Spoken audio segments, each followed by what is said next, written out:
आप हुकूमत हैं, वज़ीर भी हैं, तो ये जो फ़ैसला आया है, आप समझते हैं सर ये फ़ैसला बहुत सारे लोगों का ख़्याल है, आइनी माहिरीन का भी ख़्याल है कि ये फ़ैसला सुप्रीम कोर्ट के आइन की गलत तशरीह है, ये गलत फ़ैसला है।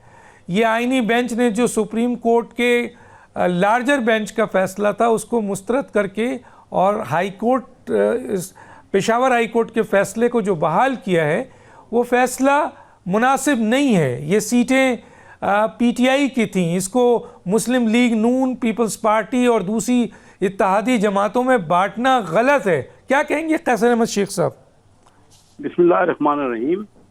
ये सुप्रीम कोर्ट का फैसला आपके सामने है और काफ़ी दलाइल के बाद काफ़ी इस पे बहस व तमहीद हुई है। उसके बाद ये आज फैसला है, एक भरपूर मेजॉरिटी का फैसला है और ये वैसे लॉजिकल भी है। किस तरह पीटीआई को ये सीटें मिल सकती थी जब उन्होंने तो कोई पार्टी ऐसी चूज ही नहीं की जो कि जिस पार्टी ने कोई इलेक्शन में जो है वो पहले तय किया हो कि इस पार्टी के साथ है। यानी जो भी इंडिपेंडेंट बने थे उन इंडिपेंडेंट लोगों ने तो फिर ये कोई किसी पार्टी या तो कोई रेगुलर पार्टी जो कि हाउस में थी उसके साथ शामिल हो जाते तो तब तो उस पार्टी को सोचा जा सकता था। लेकिन जब ये कोई पार्टी ने इलेक्शन में हिस्सा ही नहीं लिया और उसमें इस तरह जो पार्टी जो थी नहीं हाउस में, तो उसके जब साथ ये मिल गए तो उसके बाद आर्गुमेंट इनका खत्म हो गया कि उस पार्टी का तो कोई किसी किस्म का, ये मेरा अपना है। लेकिन असल तो सुप्रीम कोर्ट में पूरे लॉजिक के और दलाइल के बाद फैसला हुआ है, तो इसको ये कहना, ये तो अब मुख्तलिफ आईनी जो माहिरीन है वो अपने अपने कमेंट करते रहेंगे, लेकिन इसमें तो कोई दो राय होनी नहीं चाहिए कि उनके पास तो वो पार्टी जिसके वो क्लेम कर रहे थे उस पार्टी की वहां पे इलेक्शन में गुंजाइश ही नहीं थी। किस तरह उनको मिल सकती थी ये सीटें?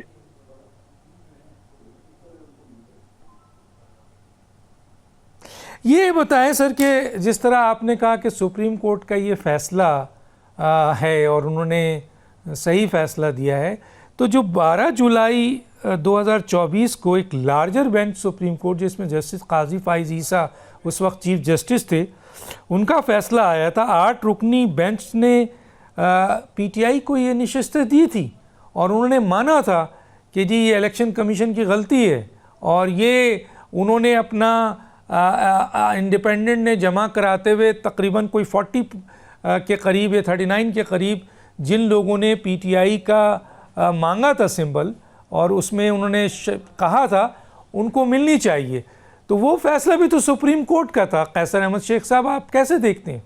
जी हाँ, बिल्कुल सुप्रीम कोर्ट का फैसला था और वो फैसला भी अभी आईनी बेंच के सामने था।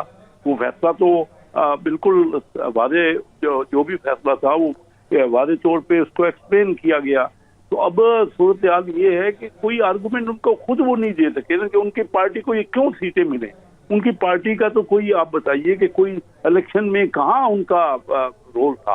तो एक नई पार्टी थी या तो कोई इनकी गलती थी, वो खुद मानते हैं। अभी तो पीटीआई वाले तस्लीम करते थे किया गया इस फैसले के दौरान कि अगर वो किसी ऐसी पार्टी के साथ इलाक कर लेते या उसमें शामिल हो जाते जो कि पार्टी ने इलेक्शन में कंटेस्ट किया और वहां पे सीटें हासिल की, तो इनको ये फिर तो एक लॉजिकल इनकी जो ये रिजर्व सीट थी उस पर इनका क्लेम का आर्गुमेंट हो सकते थे। लेकिन इस सूरत में कि एक ऐसी पार्टी को उन्होंने चूज किया जिस पार्टी ने खुद इलेक्शन में हिस्सा ही नहीं लिया, तो उसमें आप बताइए कि किस तरह उस पार्टी को रिजर्व सीटें मिल सकती हैं। ये अभी सब ने तस्लीम किया कि उनके पास